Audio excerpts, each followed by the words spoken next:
अब बहन से आपकी बात करवाता हूँ। सत्साई बहन जी। सत्साई भैया। क्या नाम बहन जी आपका? मेरा नाम बीना दासी। कहाँ से आई हो बहन आप? मैं आगरा से आई हूँ। आगरा के पास, आगरा और फिरोजाबाद के बीच में टूंडला छोटा सा कस्बा है, वहाँ से आई हूँ मैं। ठीक है बहन जी। दास तो खैर आप हमारी गुरु बहन हो। मैं तो आपसे भलीभांति जो है मतलब परिचित हूँ, आपके रोग से परिचित हूँ। आपने अनेकों बार जो है सत्संगों में अपनी बीमारी का जिक्र किया है, फिर उसका समाधान भी आपने बताया मालिक के आशीर्वाद से। आप हमारे भाई बहनों को, ये सब अपने भाई बहन है, पूरी दुनिया वाले अपने तो भाई बहन है। ये तो इस काल ने धर्म बना दिए, जातियां बना दी, हमारे को बांट दिया। बाकी हम सब के सब उस एकमात्र परमेश्वर सदगुरु रामपाल जी भगवान की आत्माएं हैं। तो आप अपने भाई बहनों को थोड़ा विस्तार से बताइए, कैसे आपका जीवन था, फिर कैसे आप जी भक्ति किया करती थी, कैसे आपके ऊपर आपदा आई, कैसे आपको कैंसर हुआ, फिर कैसे आपको इसका समाधान मिला। बंदी छोड़ सदगुरु रामपाल जी भगवान की जय हो। बंदी छोड़ मेरे परम पिता परमेश्वर के चरणों में दासी का कोटि कोटि दंडवत प्रणाम। हे परमेश्वर, अपनी सभी आत्माओं को अपनी शरण में लेकर इस काल के लोग से लेके जाना मालिक। आप आए हो सबको लेने। भाई आपको कैंसर है, मैं ज्यादा नहीं थोड़ा सा आपको दूंगी कि आप सारी भक्ति को छोड़कर परमेश्वर की शरण में आ जाओ। तो मैं तो बचपन से 6 साल की उम्र में मेरे पापा एक्सपायर हो गए थे, तब से परमेश्वर परमात्मा बहुत देवी देवताओं की इतनी पूजा करती थी कि सुबह बिना नहाए, मतलब मैं ना पानी पीती थी ना चाय पीती थी, कुछ भी नहीं। 6 साल की उम्र से इतनी भक्ति करती थी। शंकर जी की परम भक्त, दुनिया के सब लोग कहते थे शंकर जी इतनी पूजा मत करो। मैं कहती दुनिया को छोड़ दूंगी लेकिन शिव को नहीं छोड़ूंगी। देवों के देव वो महादेव है, सबसे बड़े भगवान है। बाकी सभी देवी देवताओं की पूजा करती थी। जो दुर्गा जी नवरात्रियों में दुर्गा जी का 9 दिन का व्रत करती थी, केवल लौंग के जोड़े से। लौंग भी वो छिटक जाती थी तो मैं लेती थी, वरना तो पूरे दिन बिना पानी बिना कुछ खाए हुए ऐसे रहती थी। कभी एक केले से, कभी एक बर्फी से, जमीन पे ही लेटती थी, उनकी चौकी लगाती थी। मतलब पूरा 9 दिन तक पूरा ऐसा वातावरण घर में रहता था, जोत जलाती थी उनकी। लेकिन बचपन से कोई भी लाभ नहीं हुआ। बहुत भक्ति की, इतनी मेरे पापा एक्सपायर हो गए, हम 2 बहनें। बचपन में बहुत संघर्ष रहा, कहीं रहने का ठिकाना नहीं, कभी कहीं ऐसे रहे रिश्तेदारों में। आप लोगों को तो पता है कि रिश्तेदारों के पास रहने से कैसा मतलब व्यवहार वो लोग करते हैं। फिर भी मैं अपनी भक्ति में लगी रही। मैंने बहुत इतना पूजा पाठ किया कि भैया जब मैं ये लौंद का महीना आता है ना, पूरे महीने का व्रत करती थी।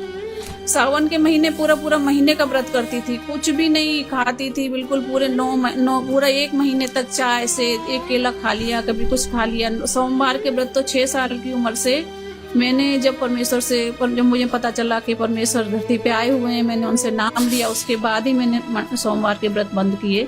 बाकी तो बृहस्पति का व्रत, जो कोई कहता है गुरुवार का करो, बृहस्पतिवार का करो, जिसने जैसा कहा मैंने वैसा ही किया। और इतनी भक्ति करने के बाद भी कभी कुछ परेशानियां मेरे लगी रही। कभी हाथों में मेरे हाथों में गठिया की शिकायत हो गई। इतना दर्द होता था कि मैं एक लीटर मतलब दूध भी नहीं उठा पाती थी अपने हाथों से, इतना दर्द होता था। उसके बाद उसका ट्रीटमेंट कराया। उसके बाद मेरे रीढ़ की हड्डी के पूरे जॉइंट खुल गए, उसमें पस पड़ गया। डॉक्टर को दिखाने गई, मेरे से बिल्कुल चला भी नहीं जाता, इतना दर्द होता, चला भी नहीं जाता था। फीवर आ जाता था और दवा लेती थी, उससे भी कोई आराम नहीं मिलता। फिर इंजेक्शन लगाते थे तो थोड़ी देर राहत मिल जाती थी, बाकी फिर उसका असर खत्म होते ही बाकी फिर मैं वैसी हो जाती थी। तो जब डॉक्टर को दिखाने गई, मेरा डॉक्टर ने बताया 3 पॉइंट हीमोग्लोबिन है, ये तो नहीं बचेंगी अब इनका जो भी है। पर ये है कि परमेश्वर बचपन से शायद मेरे साथ थे, इसलिए वो पल पल मुझे बचाते चले आए। लेकिन मुझे जानकारी उनके बारे में बिल्कुल भी नहीं थी। मैं तो सिर्फ सोच रही जो भी हो रहा है ये देवी देवता ही कर रहे हैं। लेकिन पर मैं रोती थी, जब पूजा करती रोती थी। मैं कहती भगवान मैं आपकी इतनी पूजा करती हूँ, आप तो ईश्वर हो। ईश्वर कभी दुख नहीं देता अपने बच्चों को। अगर हमने गलत कुछ किया है तो शायद आप नहीं कराया होगा, अच्छा किया है तो आप नहीं कराया होगा। कहते हैं परमात्मा के बिना पत्ता भी नहीं हिलता, उनकी मर्जी के बिना। तो मैं यही सोचती थी, रोती थी, बहुत रोती थी। परमेश्वर ऐसा क्या संस्कार, इतनी पूजा करते करते भी इतने कष्ट हैं घर में, मानसिक शारीरिक हर तरह की परेशानियां आती गई। लेकिन पर मैंने देवी देवताओं को नहीं छोड़ा। फिर लास्ट में आगे सारी और भी कई तरह की बीमारी हुई, जो भी ट्रीटमेंट कराते लास्ट में कैंसर मुझे पता नहीं था, मेरे बहुत ब्लीडिंग होती थी, इतनी होती थी कि बेटी बड़ी हो गई तो उसके बाद इतनी ब्लीडिंग होती थी कि मैं सोचती थी शायद कुछ होगा ऐसे ही, कि कुछ कोई कहता था ऐसा हो रहा है इसलिए ऐसी हो गई, कोई अपने सब बताते रहते थे, मुझे ये नहीं पता था कि कैंसर है। तो बेटी की शादी आई, इस बेटी की शादी मैंने कहा, दिखाया डॉक्टर को, तो बोले कि आप तुरंत एडमिट हो जाओ। तो बोलने ने कहा एडमिट तो नहीं हो सकती, लेकिन अभी तो मुझे अपनी बेटी की शादी करी, शादी के बाद फिर जो भी होगा मैं करूंगी। तो बेटी की शादी में भी इतनी ब्लीडिंग होती थी कि नस में इंजेक्शन लगते थे, हाथ में पट्टी बंधी रहती थी, उसके बावजूद पूरी बेटी की शादी के बाद किसी एक बहन थी मेरे साथ गई, बोली ऐसा करो चंडीगढ़ दिखाने चलते हैं, आपको जो भी परेशानी होगी वहाँ अच्छा ट्रीटमेंट होता है तो वहाँ दिखा देंगे, आपको आराम मिल जाएगा। वहाँ गई थी मैं दिखाने, मेरे साथ घर का कोई नहीं गया, वो बहन ही गई थी। तो वहाँ जब डॉक्टरों ने चेक किया, देखा, तो बोले कि आपके साथ कौन आया? मैंने कहा कोई नहीं आया। तो बोले कि ऐसा कोई तो आया होगा। मैंने कहा एक मेरी बहन है वो आई है। बोले मैंने बताओ आप क्या, मुझसे पहले एक पेशेंट गया था तो उन्हें बताया था इसे तो लास्ट स्टेज का कैंसर है। तो मैंने उनसे बोला, मैंने कहा क्या बात है डॉक्टर साहब, मुझे बताओ, जो भी आप मुझे क्लियर करो, मैं अगर मैंने कि मुझे भी कैंसर है क्या? तो वो एक दूसरे कई डॉक्टर बैठे थे आपस में, 7-8 डॉक्टर बैठे थे। बोले एक दूसरे की तरफ देखा, फिर बोले कि हाँ। मैंने कहा ये बताओ आप मैं ठीक हो जाऊंगी या नहीं? तो बोले पता नहीं। फिर एक बोला हो सकती हो। तो मैंने कहा मेरी लास्ट स्टेज है। बोले कि नहीं ऐसा देख लो आप, ऐसा आप कहीं जाके और दिखाओ। और ये टेस्ट वगैरह उन्होंने लिख दिए, वो मैंने कराए वहाँ, कुछ वहाँ कराए, फिर वहाँ से मैं आ गई। मुझे ऐसा लगा उस समय कि मेरे जमीन के नीचे से, पैर के नीचे से जमीन निकल गई। मैंने कहा अब तो, और मेरे इतनी पूजा पाठ करते करते भी इतना दुख, अब तो मैं कुछ हो ही नहीं सकता, इसका कैंसर का तो कहीं ट्रीटमेंट है ही नहीं। फिर मैंने घर फोन किया, घर आके मैंने ऑपरेशन भी करा लिया, गांठ थी उसका ऑपरेशन भी करा लिया। उसके बाद किसी ने कहा कि देसी ट्रीटमेंट कराओ, तोरई लौकी ये सब खिलाया, कुछ 5-6 महीने तक ये खिलाया। फिर उसके बाद वो बढ़ता गया। फिर मुंबई गई दिखाने। जब मुंबई मेरा पेट स्कैन हुआ, उसमें डॉक्टर ने कहा कि मेरे को तो नहीं पता, खैर हमारे जी हैं उनको बताया कि इनका लास्ट स्टेज का, मतलब 4th स्टेज का कैंसर है। अब ये मुश्किल से 3-4 महीने चलेंगी, इससे ज़्यादा ये नहीं चलेंगी। वहाँ से मैं आई, वहाँ से जो भी डॉक्टर ने कहा ऐसे कीमो वगैरह होंगी इनकी, तो उन्होंने नहीं कराई। मैंने बोले हम वहीं आगरा दिखाएंगे। तो बोले ठीक है आप आगरा दिखाओ। तो अब उन्होंने अपना एड्रेस, कोई डॉक्टर है आगरा में, उनका एड्रेस दिया, वहाँ पहुँचे हम लोग। वहाँ भी उन्होंने कहा कि बताया हमारे हस्बैंड को कि इनका लास्ट स्टेज का कैंसर है, आप कीमो वगैरह कराइए, जो भी है ईश्वर की मर्जी है। तो वहाँ पे मेरा ट्रीटमेंट चला। फिर उसके बाद मैं जयपुर गई। जयपुर भी कई डॉक्टरों को दिखाया, सब ने बोल दिया कि ये 3-4 महीने चलेगी। फिर मेरा जयपुर में ट्रीटमेंट शुरू हुआ, कीमो वगैरह चलने लगी मेरी, वो रेडिएशन हुआ। तो जब मेरी 4-5 कीमो हो चुकी थी, उसके बाद अपना बेटी की शादी कर चुकी, तो अपने मकान में एक रेंट पे रहने आए। तो वो परमेश्वर के चरणों में थे। तो उन्होंने मुझे बताया कि ऐसा करो बहन जी, ये आप जो पूजा पाठ कर रही हो ये सब व्यर्थ है। मैं भी सोचती थी कि इतना पूजा पाठ करने के बावजूद भी इतनी परेशानियां क्यों, इतने कष्ट क्यों? अगर ईश्वर है तो वो दुख देता है, क्या सुख नहीं देता? परमात्मा, हमें तो पता ही नहीं था कि वो परमात्मा, वो तो वैसे देवी देवता हैं, परमेश्वर तो कोई और ही है, मेरे कुछ पता नहीं था। तो उन्होंने बताया कि आप ऐसा करो कि हमारे गुरुजी हैं, उनसे आप नाम ले लो। कैंसर तो क्या, कैंसर का कुछ भी आपको बीमारी होगी बिल्कुल ठीक हो जाएगी। फिर नियम वगैरह उन्होंने, कैसे नियम है उन्होंने बताए थे, हमारे भगत जी को बताए थे। उन्होंने कहा कि नहीं ऐसा कैसे हो सकता है, जब समाज में रह के हम शादी में नहीं जाएंगे या त्योहार नहीं मनाएंगे, या ये सब कैसे हो सकता है? तो उन्होंने मुझे बताया नहीं, मैंने कोई बात नहीं। फिर उनकी मम्मी आई, वो एक छोटा सा कीपैड मोबाइल था लेके आई, उसमें उनकी चिप डली हुई थी, तो मेरे तकिए के नीचे रख जाती थी। मैंने कहा आप ऐसा करो, सत्संग चला के आप मेरे पास रख दो। पूरे दिन में सत्संग सुनती थी। मुझे समझ में नहीं आता था, छोटा मोबाइल था, उसमें आवाज भी कुछ ऐसी समझ में नहीं आता था। फिर मैंने धीरे धीरे करके टीवी में किसी ने मुझे बताया कि साधना चैनल पे आते, साधना चैनल पे मैंने परमेश्वर के सत्संग सुनने शुरू किए। एक महीने 15 दिन ही सत्संग मैंने सुने होंगे। उसके बाद तो जितनी देर में सत्संग सुनती थी उतनी देर में रोती रहती थी कि परमात्मा, मैं बचपन से आपको ढूंढ रही थी, लेकिन आप अब मैं ले जाके जब जिंदगी का आखिरी आ गया तो बहुत रोती थी। मैंने परमेश्वर अब जो भी हो, जो अब तक जो भी किया मैंने, जितने दिन है मेरे पास, जितना मेरा जीवन है, परमेश्वर आप अपनी शरण में ले लो मुझे और अपनी भक्ति मेरी कराओ, ताकि मैं आगे के लिए मेरा जीवन सफल हो जाए। तो उन्होंने फिर मुझे बताया कि ऐसे ऐसे नामदान केंद्र था पहले, तो वहाँ आगरा गई, वहां से मैंने नाम लिया परमेश्वर से। नाम लेने के बाद जैसे उन्होंने जो नियम बताए मैंने फॉलो किए और परमेश्वर की भक्ति अपने शुरू की। प्रथम मंत्र उन्होंने दिया मुझे, मैंने वो नाम। तो फिर जब मैंने सत्संग सुनती थी तो उन्होंने परमात्मा एक एक चीज को खोल खोल के शास्त्रों को खोल खोल के, गीता जी को, यजुर्वेद और कुरान शरीफ, बाइबल, हर ग्रंथ को, जितने भी ग्रंथ हैं सबको खोल खोल के परमेश्वर दिखाते कि देखो भगवान कौन है। वैसे हम भी सोचते थे कि सबका मालिक कहते एक है, साईं बाबा भी कहते सबका मालिक है, तो हम लोग सोचते एक मालिक कौन है। पहले तो यही सोचते थे कि शिव ही सबके मालिक है, वही सबसे बड़े, उनसे बड़ा तो कोई है ही नहीं, सब देवों के देव महादेव है। लेकिन नहीं, जब परमेश्वर ने सारे ग्रंथ खोल के दिखाए तब पता चला। तो बस यही लगता था कि परमात्मा कौन सा पल, कौन सी घड़ी होगी जब आपके चरणों में दासी ये नीच आ जाएगी। गई, परमेश्वर की भक्ति शुरू की। जिस दिन से सत्संग सुनने शुरू किए उसी दिन से सारी परेशानियां अंदर से ऐसा लगता था कि मुझे आराम मिल रहा है। बैठ के सत्संग सुनती थी। इतनी कीमो होती थी, कीमो कराने के बाद भी आके मैं सत्संग सुनती थी, बैठी रहती थी। बिल्कुल भी ऐसा नहीं होता। कीमो करा के हॉस्पिटल से पैदल ही आती थी, 3-4 किलोमीटर मुझे पैदल आना पड़ता था, वहां से चल के आती थी। रेडिएशन कराने के बाद भी पैदल चल के आती थी। मुझे मतलब परमेश्वर की शक्ति मेरी मेरे साथ थी कि मुझे कोई दिक्कत कैसी भी नहीं होती थी।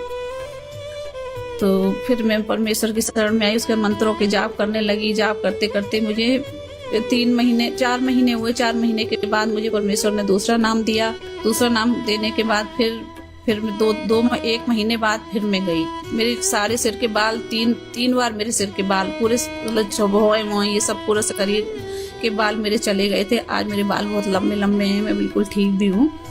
तो मैं गई, फिर जाके डॉक्टर ने, जब मैं आई थी तो डॉक्टर ने कहा था इनकी 4 गांठ हैं, ये इनका आखिरी समय है, बस इनको ले जाओ, जो 10-15 दिन 20 दिन महीने जो भी चलेंगी, बस इनकी सेवा करो, जो खाएं इन्हें खाने दो, कोई दिक्कत नहीं है। लेकिन मैं उससे पहले नाम ले चुकी थी। तो मैं अपनी भक्ति दिनों रात बस उनका ध्यान, उनकी पूजा, उनका मंत्र, बस यही करती। मुझे कुछ ना खाना ना पीना ना कुछ। मैं कहती परमेश्वर आप मिले तो लास्ट में जाके अब मैं आप बस इतना जीवन परमेश्वर देना ताकि मैं आपकी भक्ति कर सकूं। फिर जब डॉक्टर के पास गई, डॉक्टर ने मेरी रिपोर्ट कराई।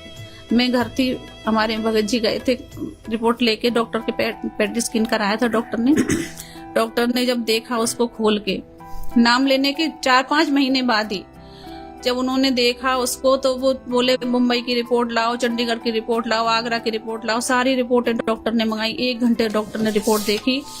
लेकिन ये लोग भगत जी वगैरह सोचने लगे पता नहीं क्या ज्यादा बढ़ गया, क्या हुआ इनका, शायद थोड़ा 2-4 दिन की है, जो भी मतलब दिमाग में गलत विचार इनके आए, जैसा वो बता रहे थे। मैं नहीं गई थी उस समय। तो बोले कि आप बताओ डॉक्टर साहब क्या हुआ, जो भी आप बता दो, क्लियर कर दो। बोले कि भगत जी, कहने का मतलब है जब बहन ने परमेश्वर सतगुरु रामपाल जी भगवान की मर्यादाओं में रह के, नियमों में रह के, पूरे परिवार ने जब इस प्रकार से ये कार्य शुरू किया तो 3-4 महीने में बहन को पूरा आराम। और उसके बाद में फिर इनके जो पति थे वो इनकी रिपोर्ट्स वगैरह लेके डॉक्टर के पास गए कि भाई, क्योंकि उनको तो विश्वास था नहीं इतना। बहन ने तो फिर परमात्मा के जब वो सत्संग सुने 24 घंटे अपने मोबाइल में, तो इनको तो दृढ़ विश्वास हो गया। भगत जी जब गए वहां पे, जब मतलब जो है चेक करवाने के लिए, तो डॉक्टर ने कहा कि भाई उनकी रिपोर्ट वगैरह लेके आओ। इनकी कहाँ उनकी रिपोर्टें? क्योंकि डॉक्टर ने देखा कि ये क्या हो गया, मिरेकल हो गया, चमत्कार हो गया, ये तो हो ही नहीं सकता था। तो डॉक्टर ने कहा कि वहां की रिपोर्ट लाओ, बॉम्बे की रिपोर्ट लाओ, चंडीगढ़ की रिपोर्ट लाओ। तो इनके भगत जी डर गए कि कहीं कैंसर ज्यादा तो नहीं बढ़ गया। और जब डॉक्टर ने सारी रिपोर्टें देखी, सब कुछ चेक किया, उसके बाद में फिर बहन बताएगी।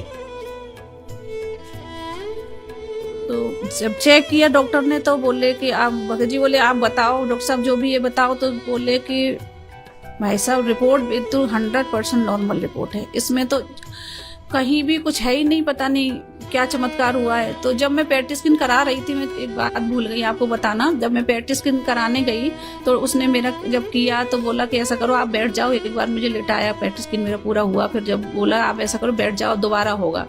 तो मुझे तो पूरा विश्वास था कि मेरी रिपोर्ट तो अच्छी आएगी परमेश्वर की दया से। तो सत्संग सुनती थी, 24 घंटे सत्संग सुनती थी और उनके मंत्रों का जाप करती थी। इतना विश्वास हो गया था कि अब मुझे, मैं सबसे कोई भी परेशान होता था घर में, कहती थी मुझे कुछ नहीं होगा, मेरा परमेश्वर मुझे मिलेगा, अब मुझे कुछ भी नहीं होगा, उन्होंने भक्ति के लिए मुझे जीवन देना ही होगा। तो जब उसने, तो जब उसने दोबारा किया, जब वो दोबारा उसने मुझे लेटाया, बोला आप लेटो, आप दोबारा से करेंगे। दोबारा आया तो फिर जब वो जो पेटिशन कर रहा था वो मेरे पास आया, बोला कि बहन जी ये बताइए आपकी परेशानी किस जगह थी। इतना बड़ा 4 गांठें, जब जिस समय मैं घर आई उस समय 4 गांठें थी। मेरे डॉक्टर ने कह दिया था 10-15 दिन की हैं ये। और वो पेट स्किन वाला मुझसे ये पूछ रहा है कि बहन जी आपके किस जगह परेशानी थी।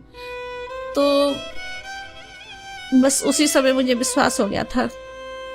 गांठें गायब, गांठें गायब, गांठें गायब। और यही नहीं, पूरा शरीर पूरा नॉर्मल निकला, कोई भी कहीं कोई पूरे शरीर में कमी नहीं। उसने जब ये बात पूछी फिर मैंने बताई आके अपने भगत जी को। फिर डॉक्टर ने जब, हाँ उसके बाद फिर डॉक्टर ने रिपोर्ट देखी। डॉक्टर ने कहा कि ये कैसे हो सकता है, ऐसा नहीं हो सकता, ये तो इसमें तो 100% नॉर्मल रिपोर्ट है आपकी।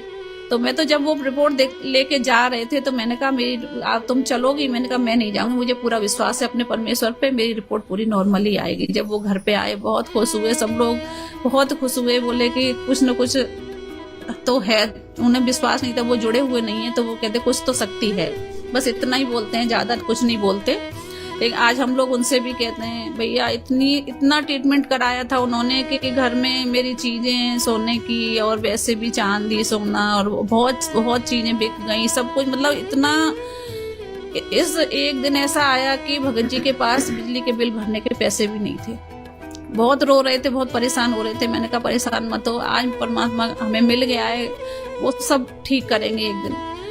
तो भैया आप भी ठीक होगे, बिल्कुल ठीक हो जाओगे। आप विश्वास के साथ परमेश्वर की भक्ति करो। भक्ति में आपको अभी फिलहाल तो कुछ भी नहीं करना, जैसे भैया आप मेरे बता रहे हैं वैसा ही आप करोगे, उन्हीं नियम, उस सारे नियमों को फॉलो करके। और सत्संग सुनना शुरू करो, सत्संग सुनने मात्र से ही आपको लाभ होने लगेगा।